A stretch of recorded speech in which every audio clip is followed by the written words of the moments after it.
भी, दलहन में भी, धान में भी, गेहूं में भी। किसान अगर किस दिन खेती छोड़ देगा, आपका 200 रुपया क्या करेगा मैं नहीं जानता।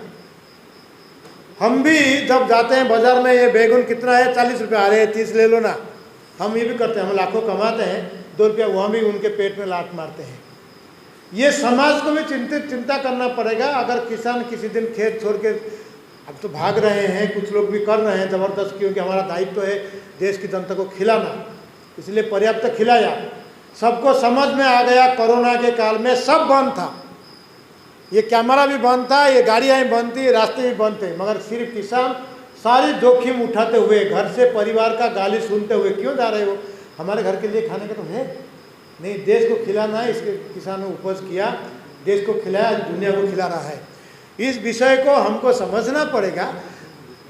कैसे बैठक आज पूर्ण हो रहा है, 140 प्रतिनिधियाँ उपस्थित है देश भर से।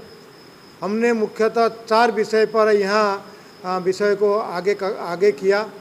हर जिला में एक समस्या को लेकर आगे हम लड़ाई लड़ेंगे किसानों की समस्या को समाधान के लिए। जीएसटी काउंसिल अगर किसानों के आदान के ऊपर कोई इनपुट क्रेडिट नहीं दे रहा है तो जीएसटी किसान आदान पर 0 करे, ये हमारा मांग है। सरकार किसान सम्मान निधि 4 साल पहले घोषणा की थी, वो बहुत कम है, उसकी भी पर्याप्त बढ़ोतरी हो, ये भी हमारा एक मांग है। आयात निर्यात के लिए एक विधिवत व्यवस्था हो, जब किसान की फसल आता है तो कम से कम ये 2-3 महीने तक उस समय आयात निर्यात में कुछ गड़बड़ ना करे, सरकार निर्यात को प्रतिबंधित ना करे और आयात को खुली छूट ना दे। ये कुछ विषय को लेकर हम यहाँ चर्चा किए हैं, वो आगे इस विषय को लेकर हमने वार्ता के आगे लड़ाई भी करेंगे। छत्तीसगढ़ में किसानों की क्या स्थिति है, खासतौर पे धान उत्पादन किसान?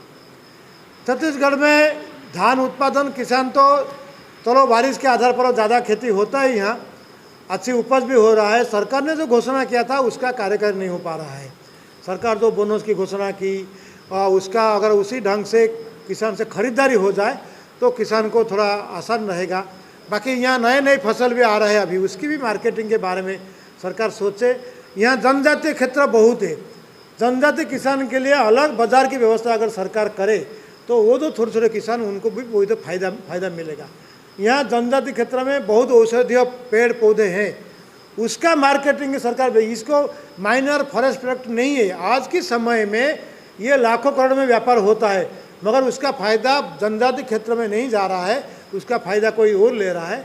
इसलिए सरकार अगर उसका व्यवस्था करे तो जनजातीय क्षेत्र के जो छोटे किसान है, जनजाति है, उनको बड़े पैमाने पर रोजगार सृजन होगा, ये हमारा ये मांग है। छत्तीसगढ़ सरकार कहती है कि देश भर में सबसे ज़्यादा धान का मूल्य देती है 2500, दूसरे भाजपा शासित प्रदेशों में नहीं है। आप लोगों को क्या लगता है, ऐसा वास्तविक में है क्या, या अगर है तो क्या केंद्र सरकार से आप लोग ये भी मांग करेंगे कि अधिक से अधिक समर्थन मूल्य, अधिक से अधिक इनपुट सब्सिडी दूसरे राज्यों में भी मिलना चाहिए? समर्थन मूल्य हम तो लाभकारी मूल्य के लिए मांग कर रहे हैं पिछले कई सालों से, इसलिए हर साल सरकार के ऊपर दबाव डाल रहे हैं, इसलिए एमएसपी में थोड़ा बढ़ोतरी हो रहा है। हम जब ये आंदोलन शुरू किए, धान के पूरे क्षेत्र में हमने एक लॉबी बना के काम किए, किसान संघ ने किया, तब 450 रुपया धान का क्विंटल था, अभी 2000 तक आए हैं। उसका दबाव हम हर साल करते हैं पूरे देश में।